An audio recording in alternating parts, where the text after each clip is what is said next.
Good afternoon, everyone, and thank you for taking the time to come and give me the opportunity to address you today. As Sam mentioned, I'm with ThoughtWorks Studios. I run the software division of ThoughtWorks, and I've spent probably the last 7 or 8 years of my career leading large software organizations. Can I just see by a show of hands how many people in the room are responsible for leading teams or organizations of people who create software? Okay, good. So most people in the room.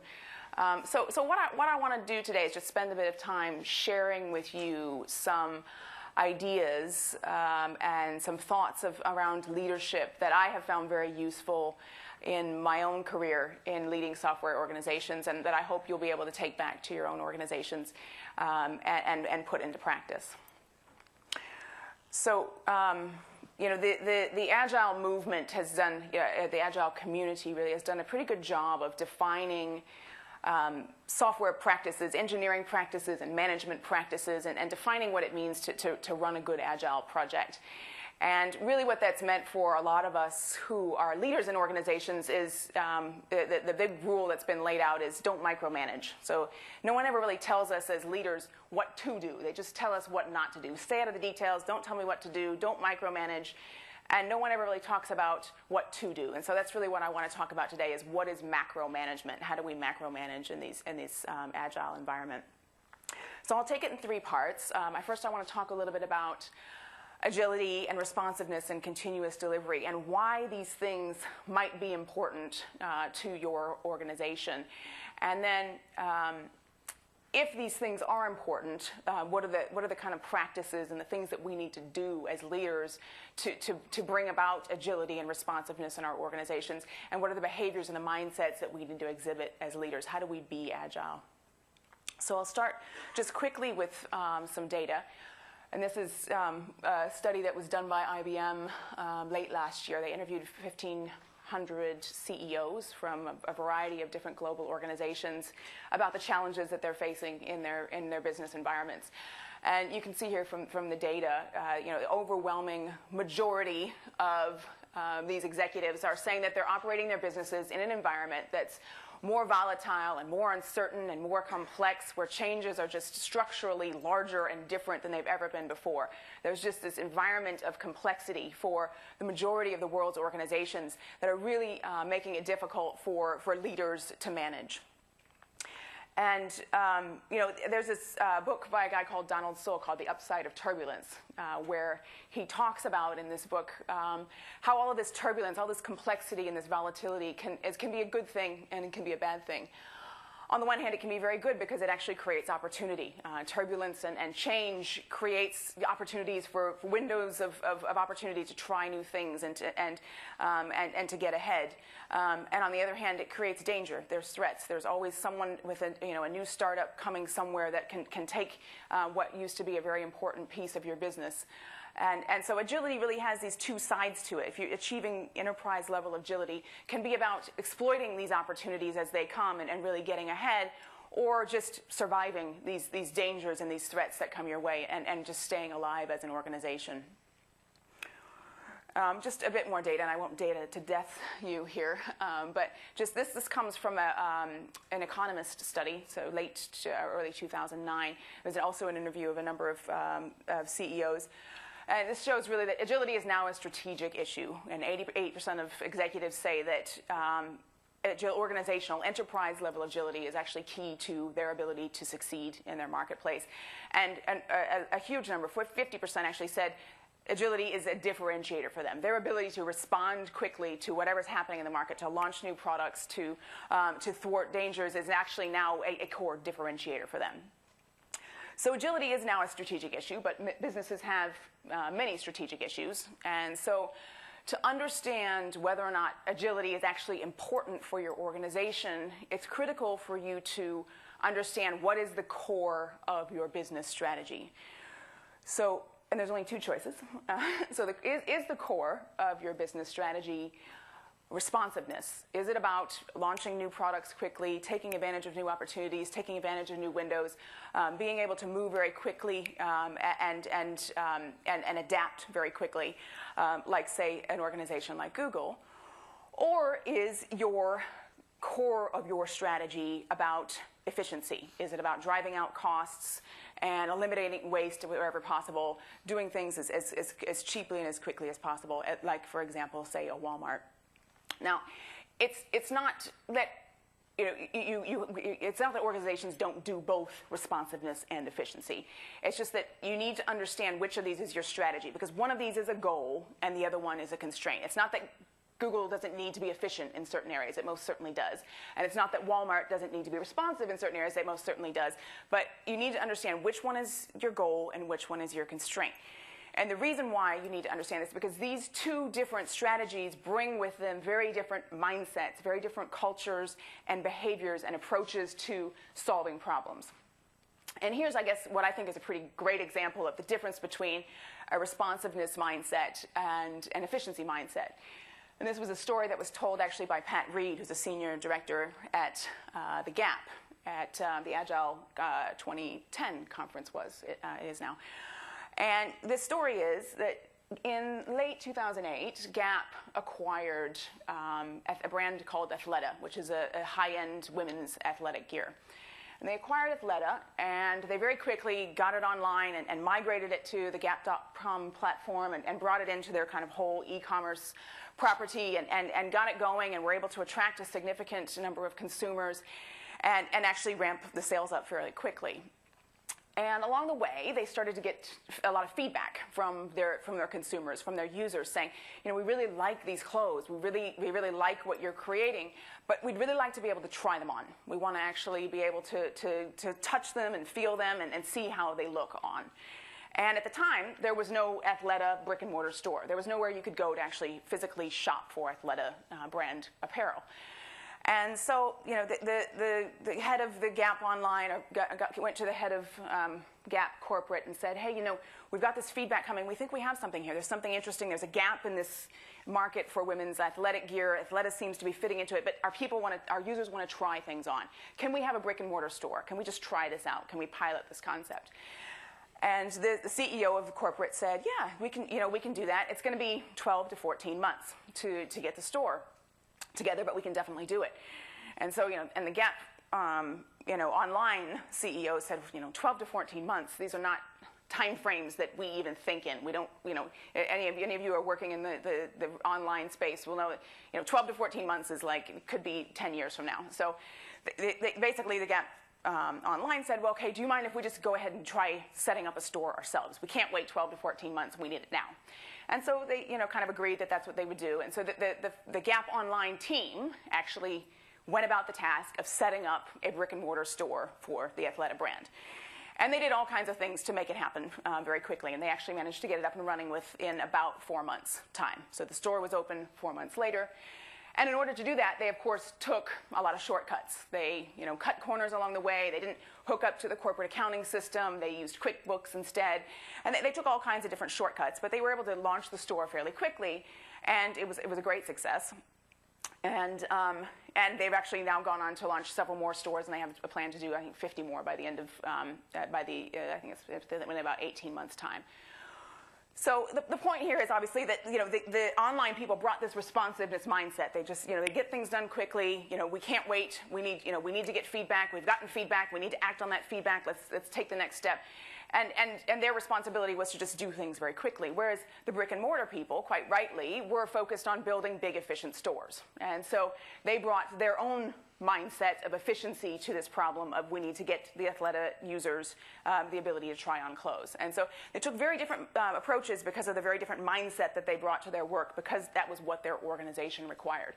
And so the moral to the story is that obviously we can't bring these big company mindsets to new problems and new opportunities anymore. We need to bring a smaller mindset, smaller company mindset, and kind of grow things from there. So I guess just quickly to kind of tie this in, we need to think for ourselves as IT leaders. This is another study that was done by MIT Sloan, and they do a lot of studies in this space, talking about what is the role of the IT leader within the next 3 years. So today, and then within the next 3 to 5 years' time. And so, no surprise, today, which was December of 2010, the role of IT is largely about building platforms to support the business and to help the business do what it needs to do. But overwhelmingly, the role is going to be shifting now to this place where the role of IT and the IT leadership is about generating revenue and about helping to bring about new business processes and designing new business processes. And so we need to ask ourselves as leaders, what skills do we need? What behaviors do we need to exhibit to be able to do revenue generation faster? And I guess the key questions really that we need to ask ourselves within our own organizations is what is our strategy? What is the core of our strategy? Are we responsive or are we efficient? And what areas do we need to be highly responsive? And those are the good areas to target for an agile initiative or for a more adaptive approach to software development. And I think this is what I said on the panel yesterday for those who were here, but this is probably the key reason why we see organizations failing in agile transformation is that they don't actually have a pressing need to actually do something faster. And so tying the need to the transformation initiative is absolutely critical. So you've heard the words continuous delivery said a few times. It was mentioned in the keynote to kick off the conference by Tom Grant. If you're not familiar with continuous delivery, don't worry. It's not terribly material for this topic. There's a talk tomorrow afternoon by my colleague Jez Humble where he'll talk a bit more about continuous delivery, and I highly recommend it to anybody. But for the purposes of this talk, you can just think of continuous delivery as a way to get software have an idea and get it into the hands of your users very, very quickly. So it's about quickly getting a feature or a new concept out there into the hands of a user and then engaging that user with it and taking feedback and then continuing to iterate your product basically through continuously adding features, drawing your users in, taking feedback, and using that feedback to help you steer and guide your roadmap and guide your feature development. So that kind of in a nutshell is continuous delivery.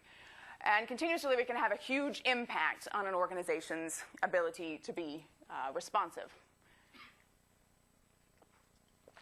So this is a chart which kind of illustrates with the kind of phases of adoption that we see organizations going through as they take on agile methods. And starting there on the left is what we call iterative development or continuous development. So this is where an organization starts to organize themselves into sprints, organizing their work in increments, take on iterations, probably have a backlog, probably do regular stand-up meetings. They basically organize themselves to do things iteratively. And this is what we kind of call the Agile 101 level of agile adoption in an organization. And then level 2 comes once you start getting into continuous integration, and so this is the bringing in of the engineering practice into the way that we approach our work. And the key checkpoint really to move from iterative development into continuous integration is really, are you doing testing? And the key checkpoint after that is, are you really doing testing? Are you doing automated to functional testing? Do you have enough automated testing and enough of focus and an approach, a strong strength of approach and capability in your organization to do automated testing well? And I think one of the things, we go into organizations all the time and talk about, are you doing continuous integration? Oh yeah, we're doing, we got, 95% of our tests are passing, and well, how many tests do you have? Well, about 40. This is a beginning level of getting to a continuous integration, but you need to be doing just test infected in your organization. So a very heavy test-driven development approach. In my own organization, we have something like 30,000 tests that get run hundreds of thousands of times a day. So every time something checks in, you're just continuously validating that the software is actually still working with that change. So the next step through from continuous integration is then about continuous deployment. So, okay, I've validated that once I've checked in software that everything is functionally complete. I've not broken anything from a functional perspective. But of course, I also have all of these other requirements that are not necessarily, I guess, what in some organizations are called non-functional requirements or operational acceptance testing requirements. Things like security and performance and monitoring and maintenance. So all of these other requirements validating those basically through a pipelining type approach. So I have an initial check-in, which is a functional validation, and then a series of validations, security, performance, whatever they may be, that I also must send that software through, and then push it live automatically into the production environment or into the hands of the user. So continuous delivery is really about kind of the extension of these agile approaches and practices, the planning and the increments, the TDD and the continuous integration, right the way through to software being pushed live into the operational live production environment and into the hands of the users. And this, if you can do this very quickly with every check-in, this complete validation live into the production environment, you can achieve tremendous responsiveness inside your organization. And I guess the key thing to point out here is that as you move from left to right on this diagram, there's a significant amount of investment required to do this. So you've got to break down all the silos. So a lot of companies have business silos and dev silos and functional testing silos and operational silos, and we're all separated. And unfortunately, we all have a customer silo, which separates us from our customers quite often. So there's an investment required to break these things down from an organizational perspective. You've got to establish a culture of sharing. You've got to build capability around engineering practices and good software development practice. So there's a significant investment required to get to the right-hand side of this diagram. And so, again, it's very important for you to weigh up why are you doing this. And the only reason to do that is if you can actually achieve responsiveness. The further right you go will only make sense if you can go to the north of this diagram and really achieve as an organization a high degree of responsiveness. So the organizations that I see doing this very well are organizations, as I said on the panel yesterday, who understand product management as a discipline, who understand how to respond. So there's a change happening in my market. Okay, that requires software change, but what are the other things that I need to do in my organization to be able to take advantage of that window of opportunity or to thwart that danger as an entire organization? So the organization's ability to actually become responsive and really embrace these changes is absolutely paramount and is really what drives whether or not it makes sense for you to push down to the right-hand side on this diagram. So just one other quick thing I'll say about this. I mean, we like to talk about levels of agility. And again, the overwhelmingly, the number one reason why organizations fail to make agile transitions is because they fail to try the region for the transition to the responsiveness agenda of the organization. So we kind of think of agility in sort of three levels. This comes from Jim Highsmith, who's one of my colleagues at ThoughtWorks. So there's a kind of an operational level of agility, which is about, and most good agile transitions, successful transitions start at this level. So this is where at the project level, agile practices are taken on, teams can really start to embrace them. And typically, honestly, in organizations that don't have a need for responsiveness, this is where you start seeing agile teams kind of bumping up against middle management. So the middle managers are driving to a different agenda. It's an efficiency agenda or nothing to do with responsiveness, but yet you have these really excited agile teams on the ground that are trying to go faster and do more. And you see this sort of tension forming inside the organization. So that's the operational level. On the far end of the spectrum is in the strategic level. So this is where the organization has a totally responsive mindset and is able to see changes coming in the market and see what they need to do to take advantage of those changes and turn and guide themselves completely. And I think there's very few organizations, there's some software organizations that I know of that have done a great job at the strategic level, really turning themselves into a responsive organization right the way through down to operational. And then there's, of course, this portfolio layer in the middle. And this is where typically the organization has, the IT people have kind of adopted agile ways of thinking and agile practices, probably in the PMO or kind of the senior level of the IT organization, but the bridge has not yet been made to strategic. And so the portfolio level is really where you have this opportunity to make the connection between your strategy of your business and things that are strategically important and what actually happens on the ground. It's the kind of the bridge of the two strategic and operational levels.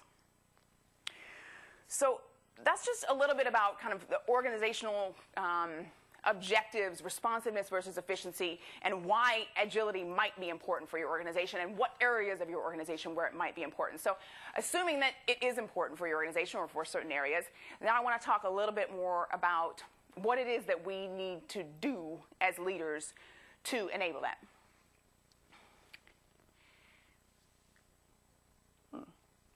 So I like to think of doing Agile as kind of the execution levers. So it's like we're basically making the links between what's the strategy of our organization and what are projects doing on the ground, whether it's Scrum or Kanban or XP or whatever approaches they're taking.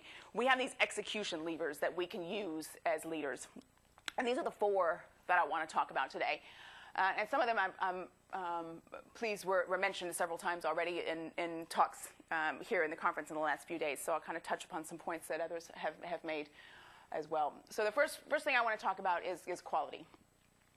And most organizations that I have worked in have systems that look like this, systems that nobody will touch because they're afraid if they do touch it, they're going to break something in unknown and untold places, and they're not going to be able to put it back together again and get things working.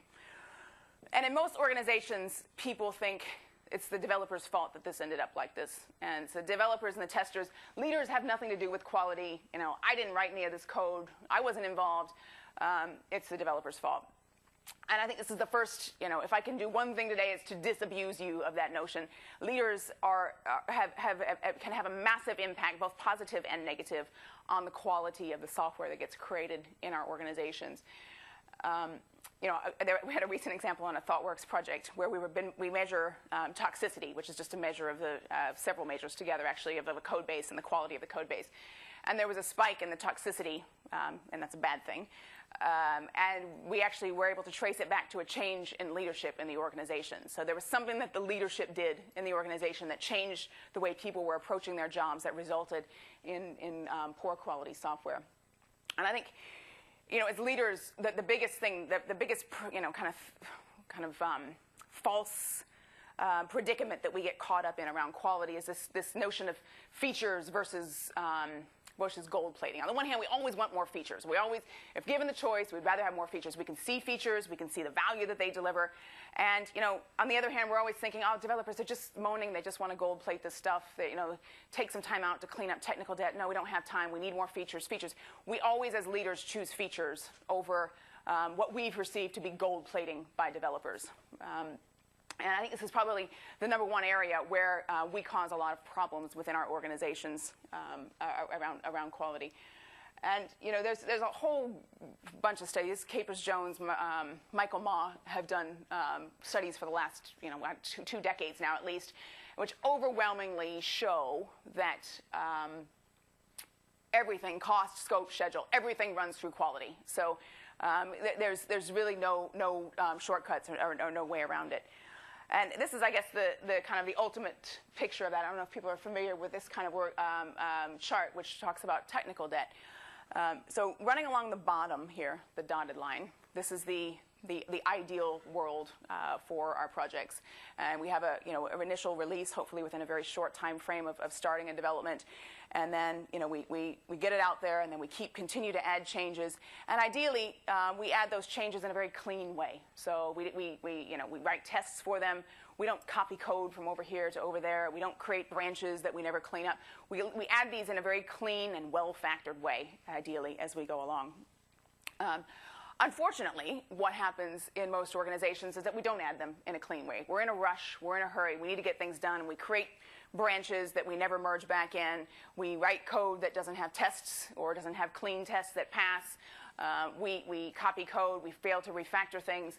And we actually end up on this top curve up here, where the cost of change actually just continues to increase. It gets harder and harder to introduce change into our software, into our code base, because we've piled up technical debt that's made us slower and slower and slower as we go.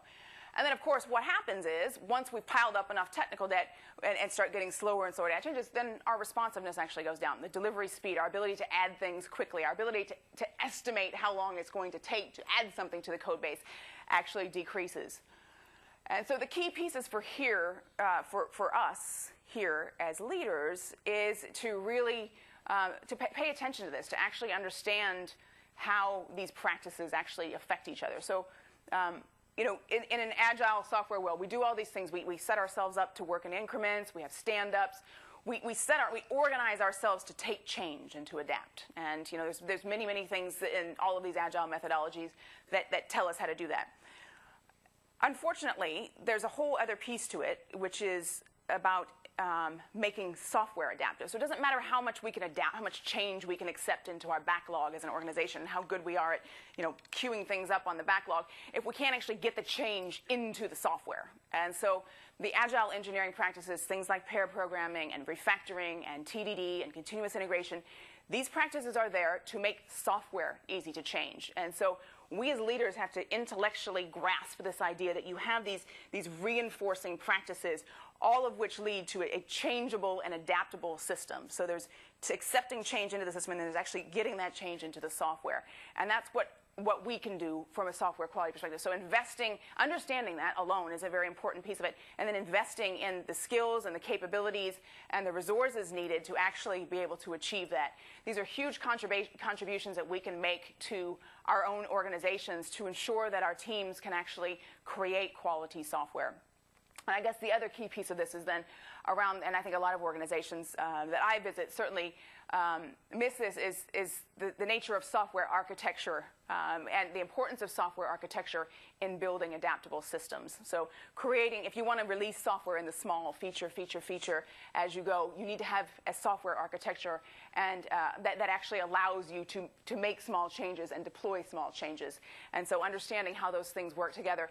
As leaders, no matter what our backgrounds, however technical or non-technical we perceive ourselves to be, we can understand these things, and we can make decisions in our organization to positively influence the direction and the quality of the platforms that we build. So that's really all I wanted to say on quality. The second practice that I wanted to talk about that I think is key for us as leaders, if responsiveness is our goal, if we really care about being adaptive and responding to changes in the market and doing things very quickly, we have to change what we measure. And it seems very obvious sitting here now in 2011, but we used to use this triangle on the bottom. This is Jim Highsmith's Agile Triangle. If you've read his Agile Project Management book, you may recognize it. And it stands in stark contrast to the triangle down here in the corner. And, it seems very obvious now that cost, scope, and schedule are not goals of a project. They're not things we wish to achieve. They are constraints. They're boundaries in which we must operate, but they themselves are not objectives. So if responsiveness is the objective of our organization, and therefore of our software projects and our programs and products, then we need to reorient ourselves around value. We need to stop asking ourselves, have we implemented all the requirements? And start asking ourselves, can we release this product now?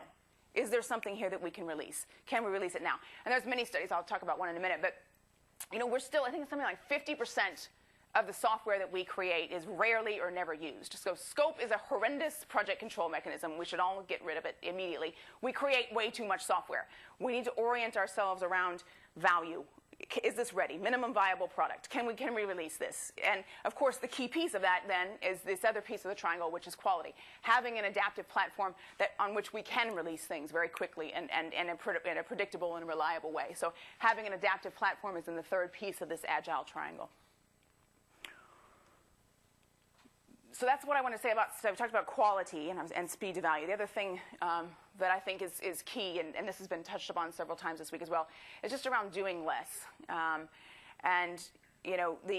mantra has always been in the past, do more with less. And this is something now which actually Pat Reed, the woman that I spoke about at the Gap, senior director there, she's shortened this down to just do less. We need to do less. We still create way too much software relative to what our customers and our users actually want from us. This is some data.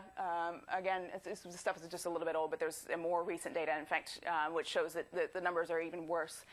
We still create way too much software. We don't pay attention to what we're creating is actually getting used. And so there's obviously a whole lot of work going around in the analytics space and the agile analytics space to try to understand the impact of the features that we create and whether or not we're actually getting uptake in the software that we're creating. So, the question to ask ourselves is obviously what if we could eliminate, even 15% of the 50% of features that we create? What else could we do with that time and with that investment? This is the traditional value curve for a traditional project, so everyone should be relatively familiar with this. We have some cost. At some point, we can potentially release our software, And at some point, we can actually regain we recover the costs that we've invested and actually then move into return on our investment. And obviously, one of the big promises of Agile is that we can get an earlier return on our investment. So we have software ready earlier. We can actually get into the hands user, and we can start recouping the investment earlier, and we can carry on developing and adding features.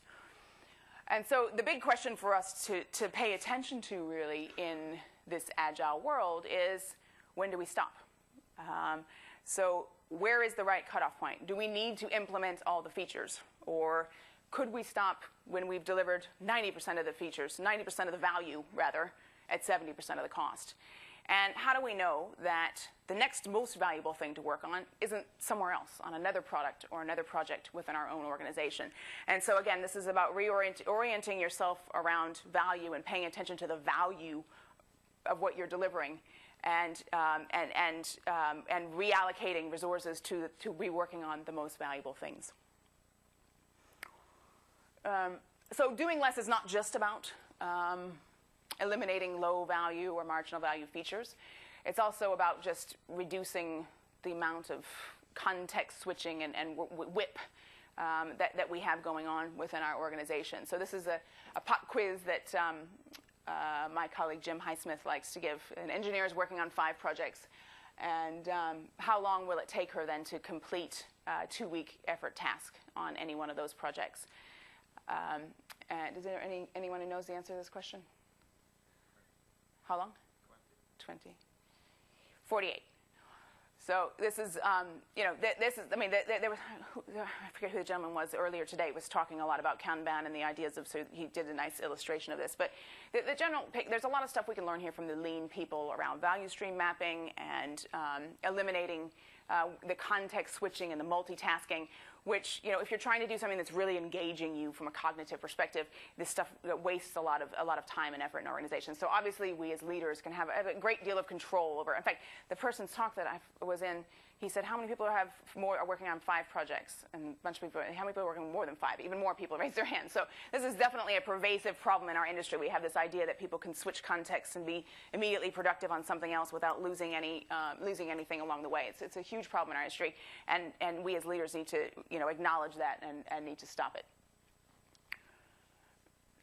The fourth practice, the thing we need to do as leaders that I wanted to talk about a little bit, was just around engaging and inspiring. In Dan Pink's book, I don't know how many people have read Drive. If you haven't, I recommend this book. And there's some good video on the web, so kind of some excerpts of it. And this is an excerpt from one of the videos.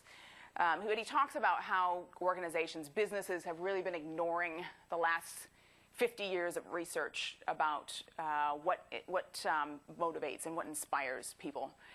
And in the book, he talks about these that human beings have this sort of innate needs that really can't be fulfilled by carrot and stick, by financial incentive and basic sort of rewards type mechanisms. And where anything that requires you to engage yourself cognitively, there's kind of 3 things that really drive us as human beings. And the first of these is autonomy. And people like to have control over what they do. They like to feel like they have some say in things. Self-informing teams, empowered teams, these types of things. So we as leaders obviously have a lot to say about the amount of autonomy that we give the people who work with us and around us. The second thing is mastery. People want to get better at what they do. I mean, the idea of just going to work and having a meaningful day and feeling like you're advancing in your own practice and getting better at something is actually something that's just really inspirational and motivational for us as human beings. And obviously, as leaders, we have a lot to do within our own organizations to make sure that we create this kind of environment. And then the third thing is just really around purpose. Having something that's bigger than yourself, that you're aspiring to do, is something that motivates all of us. And so, these are things that are entirely within our area of responsibility as leaders, creating a culture and an environment where people have autonomy and the ability to get better at what they do and to do what they do very well, and to do it with a meaning and a purpose and a higher level goal. So those are the kind of 4 qualities: speed to value, doing less, and engaging and inspiring. Those are kind of the 4 key sort of levers that I think that I certainly have tried to keep front and center in my own leadership activities, and that I found very useful in guiding my own organization forward, and also helping to guide forward my clients' organizations. So the third thing that I want to talk about then is just the being part of Agile. So what are the behaviors and the mindsets that we need to instill and we need to exhibit and then instill in our own organizations to be able to achieve agility and responsiveness at a meaningful and strategic level? Dee Hock is probably one of the great adaptive and agile leaders, really, before any of us were talking about any of these things. He was the founder and CEO of Visa International in the 70s and 80s, and then went on to do a number of really wonderful things in the public sector. And he's kind of one of the original doers and thinkers in the sort of whole decentralized, flat, node networked organizations. And he talked a lot and always about talks, I should say, about the need to lay out clarity of purpose and vision. And if you spend a lot of time on vision and purpose and mission, you'll actually find that people will actually just start to do really smart things. They'll get it. If you set context and give a way for people to connect into that context, people will do great things. On the other hand, if you spend a lot of time telling them what to do and laying out the specific rules and giving them specifics on their behaviors and their requirements every day, they'll start to do really dumb things. And so he was a great inspiration in that regard. Another great example of an adaptive leader, and this example actually comes from Organizing Genius, which is still, I think, it's published in like the late 90s. A guy called Warren Bennis, who's also a great thinker on adaptive organizations. I think it's still one of the best books, actually, on creating a really exciting workplace of discovery and emergence. But in this specific story, Warren Bennis relays how Walt Disney went to France in the late 1930s. And when he was visiting France, he saw in Paris that they were screening Mickey Mouse cartoons back to back in the theaters. So if you go to the theater, they would screen 5 or 6 Mickey Mouse to make sort of the illusion, really, of a full-length feature. And so when he saw this, he just became obsessed with this idea of making a full-length feature film. And so he came back to the U.S., and this is, remember, the time there's no digital computers and all of that. This is people literally drawing by hand little pictures to create a 1.5-hour film. And so he became obsessed with this idea of news, which was at the time seemed impossible, if not very hard, if not impossible, I guess. And so most people don't know this, but he wasn't really a great animator. He wasn't a great artist himself. So he actually went out and recruited a whole bunch of artists and animators to come and join him. And I think at the end he recruited around 700 people overall, from animators to people doing music and whatever else. And so he came back to the States, he had this grand vision, and he went and recruited a bunch of people, some of the best animators in the world. And he got them all together in a room, and he just started acting out, line by line, scene by scene, every character himself acting out the entire story of Snow White. He laid out the vision for this group of people.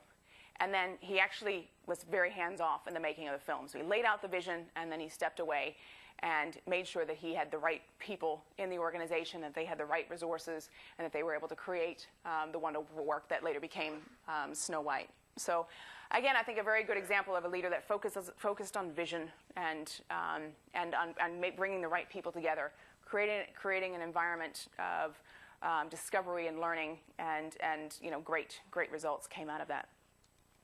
So these are the 4 behaviors, really, that I want to spend just a little bit of time on today.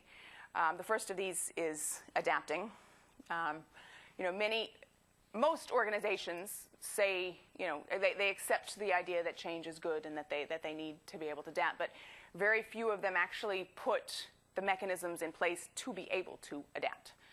So adapting is a natural process. It can be goal-oriented, but you can't really control adaptation. It's a natural, it's already been decided how you need to guide, but you can't control it. And so adapting as a behavior and a mindset is really, it's not just about accepting the idea that there's going to be change and you need to adapt. It's also about understanding how change trickles through your organization, so understanding the adaptation process. If you look on the upper left here, this is our old friend, the Gantt chart. How many people still do planning using something like up in the left? Yeah. So, it's funny, actually, I did this talk for a bunch of thought workers who are kind of early 20s, mid-20s, and they didn't even know what the thing on the upper left was, actually, which I thought was shocking. But the Gantt chart was actually helpful for us in planning large programs. But one of the challenges with this approach is that what happens is we end up with, there's a business objective or a vision, presumably, behind some kind of software initiative. And then we break that down into tasks. And these tasks then kind of get buried in this Gantt chart. And it becomes quite difficult, really, to understand how they actually tie back to a business goal or a business objective. And so as the business objective changed at the top, it was difficult, if not impossible, to actually get that change into the plan, to see what you would actually need to do to be able to affect that change in whatever program or software initiative was going on. And so people focused on conforming to the plan because that was an easier thing to do. The plan was there.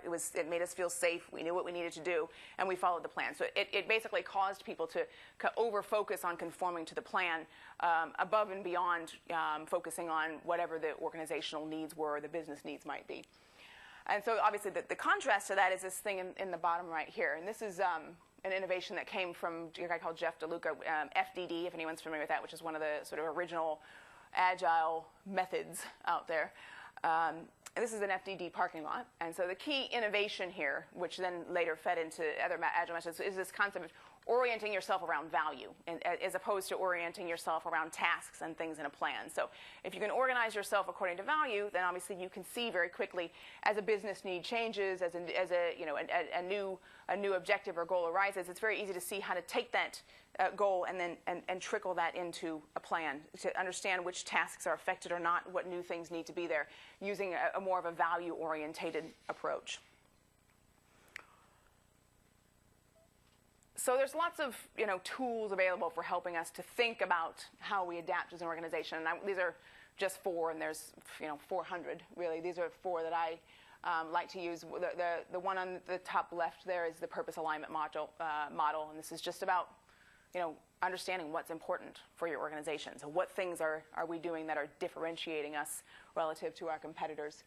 The upper right you may recognize as the OODA loop. So this is around fast decision making. Try something out, take the feedback. What happened? Make another decision. Try something else. Take the feedback. What happened? The bottom left, actually, this is something we see a lot of organizations using at the strategic level. This is called the short horizon model. You may recognize it as the way you do roadmaps on your projects. A lot of organizations are actually taking this kind of iterative approach now to strategy. So if you've not got the horizon of 12 months, which many of the organizations interviewed in the IBM study that I showed you in the very beginning don't have, you're doing your strategy in much smaller increments, months sometimes, certainly within quarters. And so using a more of a short horizon model for doing that sort of planning.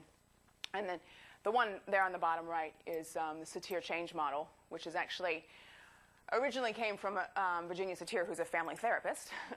And so the whole idea there is just, as you change, things get worse before they get better.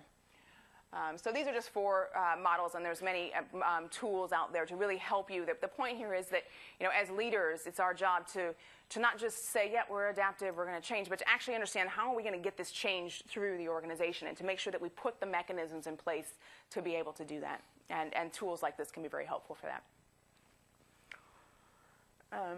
The next behavior that I wanted to talk about is exploring. And I think this is probably the key area for organizations who are transitioning from a more predictive or waterfall approach to an agile approach. This is probably the hardest mindset to break, I think. We get into this plan, do mindset. And it's very hard to get ourselves out of that. But we, as an adaptive leader, if you're trying to achieve some sort of agility or responsiveness in your organization, you've got to figure out how to develop, get comfortable with experimentation and discovery and emergence and not knowing everything up front. And that doesn't mean that you don't, it's not plan or don't plan. It doesn't mean that you don't plan. It means that you plan some and you do some and you take some feedback and see what happens, and then you plan some more and then you do some more and see what happens. And all of that within a context of a vision. So getting comfortable with this idea of emergence and exploration is absolutely critical if you're going to achieve agility at a strategic level. The last, no, sorry, not the last, the almost last that I want to talk about is facilitating. Facilitating is really just a nice way of saying don't micromanage. So our job as leaders is not to tell people what to do and how to do it. It's to create an environment where we have the right people on the bus and they have the right resources to do what they need to do, and the obstacles are removed. You know, Jack Welch always used to say, I have 3 jobs.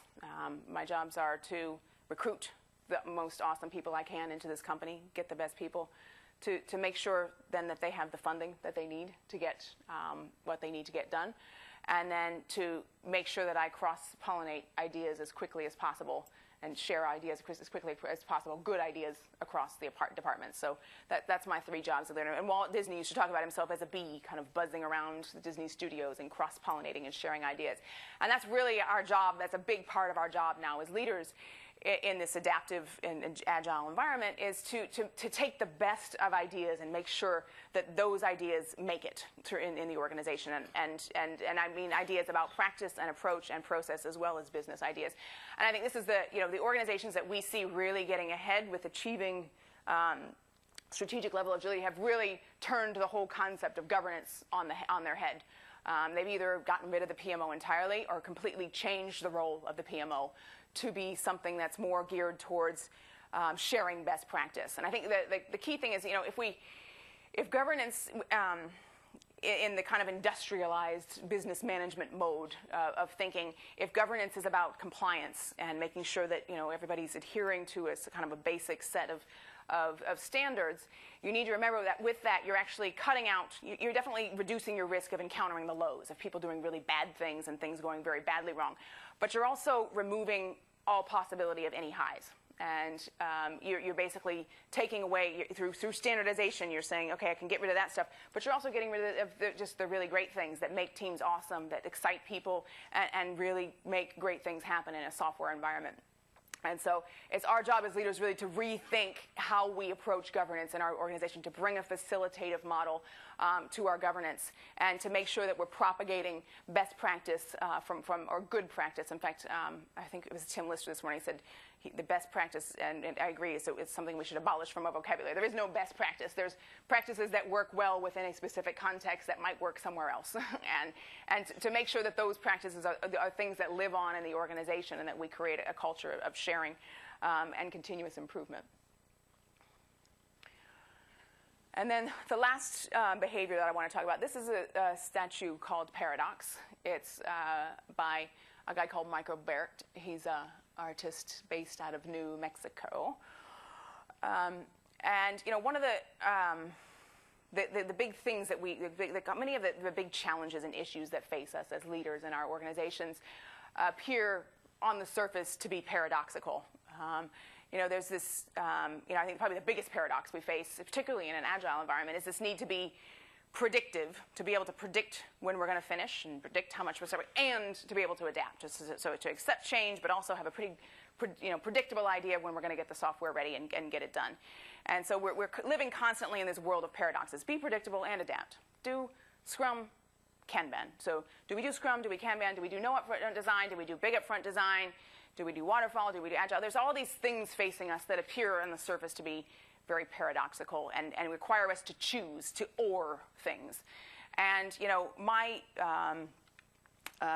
statement to you is that we have to learn to be anders as leaders in this new adaptive world. So we need to be able to step back from these direct paradoxes, these things that seem to be so contradictory, and just accept that there are contradictions and that there are good things in all of these things. There's things that we can learn from Agile, from Scrum, from Kanban, from big design, from small design, and choose the best bits of each of these solutions and build inclusive solutions that actually take the best bits of each of those for the context and for the problem that we're facing today and in this context. And what we choose for one context may be not the right thing for another context, and we need to accept that. So this idea of just kind of riding these paradoxes out and really living with the the uncertainty that we have in a lot of our environments. And Tim Lister said this morning about, in most organizations, it's okay to be wrong, but it's not okay to be uncertain. And, we have to change that as leaders in ours. If you look at this guy here, he's kind of relaxed up there. He's got the courage to kind of just deal with the fact that he's not going to be able to know everything today. And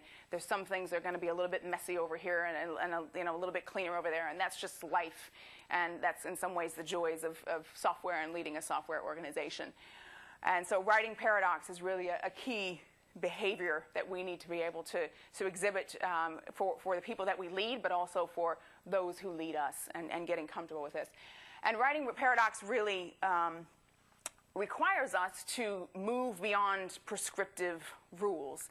I think in a lot of organizations, particularly those that are just coming to Agile, get kind of caught up in this, the rules of something. So one common sort of anti-pattern that I see is around Scrum certification. People go and get their Scrum certifications, and then they come and say, and these are the rules of Scrum, and we must do our task board like this, and we must have our sprints must be exactly this length, and that's fine, because it's a good on-ramp. It's good to understand the rules. The rules give us a basis and a foundation for understanding. So it's fine. It's a natural on-ramp into Agile adoption.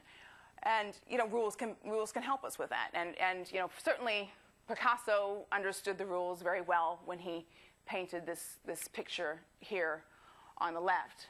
But it wasn't really until he started breaking the rules that he was able to start creating some of his best and most beautiful work, like this picture here on the right, and many that came after it. So beautiful things can come when we understand the rules, but also then we understand them so deeply that we know how to break them and where to break them, so that we can create something truly unique and special within our own organizations. So that was really all the prepared material I had today. The kind of recap here is just, if there's one takeaway, it's connecting your goals around agility and responsiveness and to your strategy, to your business strategy for responsiveness and efficiency is probably the key and most important thing. And then recognizing that we as leaders do have a big role to play in achieving this level of agility, in sort of making the connection between our business strategy and what happens in our software teams through these things like quality and speed to value, and doing less and engaging and inspiring people, creating organizations that adapt, exploring, facilitating, and I think in some ways most importantly writing paradox and learning to become anders in our profession as opposed to ors. So thank you very much. I don't know if there's any questions at all. Or we have time if anyone has questions for Cindy. End of the day.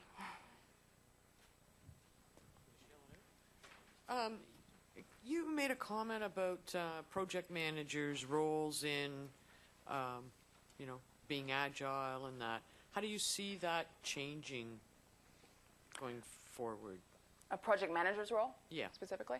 Well, I still think, so when I talk about leadership here, I'm talking about, if you're not directly involved in the software initiative. So, project managers have the same, I guess, to me, it's around helping the teams, creating a platform for the teams to self-organize, to understand what's important, and then removing obstacles, really, just getting things out of the way so that teams can actually, get on with it and get things done.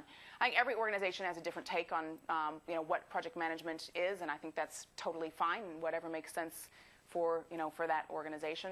But probably the number one thing, the big number one shift, really, between in an agile environment versus not, is this your role being about removing things, getting things out of the way, making sure that the teams have what they need to be able to get on with it and be productive.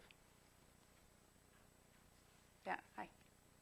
So, given the idea of reducing WIP, and that we've got most companies have what I would call a project-centric mentality rather than a product product-centric mentality. Yeah. Have you found things as you've sold software and consulted, et cetera, that help organizations change from thinking in a project mode to a product mode?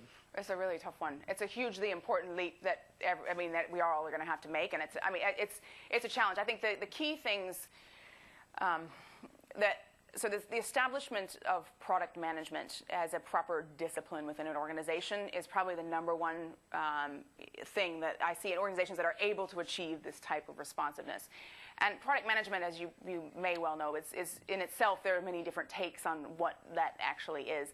I think there's a great, kind of consolidation happening in our industry around thinking and product management. So some of the great, books are, if anyone is familiar with Stephen Blank, I think he's kind of one of the first to really consolidate. His book is a little bit difficult to read, but it's probably, it's definitely my Bible as far as establishing product management as a discipline in my own organization, and certainly something I recommend to my clients. The lean startup folks have some really interesting stuff. If you haven't read Eric Ries's book, it's basically built on top of Stephen Blank. Obviously, Jeffrey Moore has his Escape Velocity book out, which talks about that. Marty Kagan has a good book on Inspired.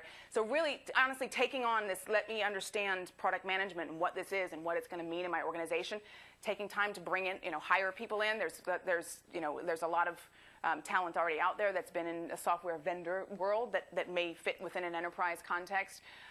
There's a lot of, I've spent a lot of time really bringing outside experts into my organization and helping us to kind of raise our bar and our understanding of it. So honestly, I think it's something we have to, everyone's going to get there. It's just who's going to get there.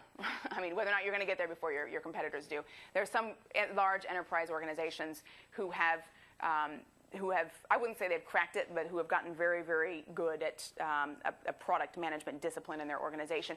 And what you find is actually a lot of these things that I talk about here around continuous delivery, they actually go away because a good product manager gets the need for an adaptive product. And then, it's quite a no-brainer to be able to change my product quickly. Oh, yeah, that sounds like a good idea. Okay, I believe you. Here's some space to actually, clean up the debt and make it more adaptive. So I think it's, we're only at the beginning of it, but really in the last 2 years, there's been a consolidation and kind of a rising up, really, of good product discipline. There's product meetups in pretty much every city, probably most of the cities in the world that we all work in anyway, that, where you can go and learn from some of the greats, really, in the industry around product management. So highly recommended to get your organization infected with it. Yeah. How do you manage out the technical debt? Do you increase the number of storage points?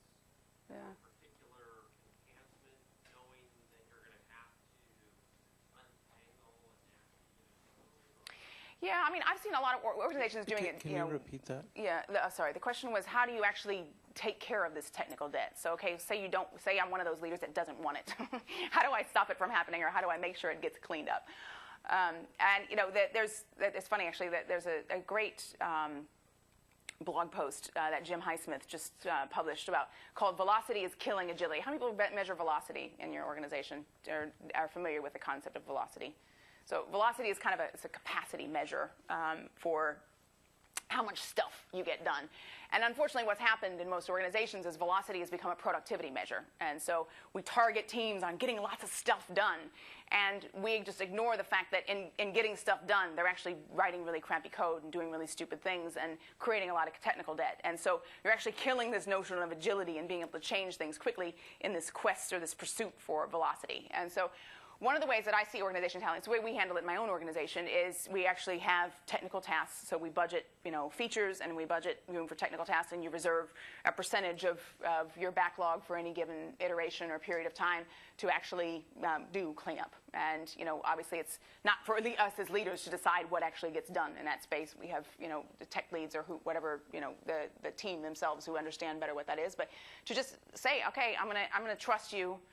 That you're not gold plating, that there is stuff here that you need to clean up, and I'm going to give you, 40% of this iteration. Or, some companies choose to say, okay, every fourth iteration is, clean up. So allocating space and tasks and planning the work, just like on the backlog, the same way you plan feature work, is a pretty effective way to do it.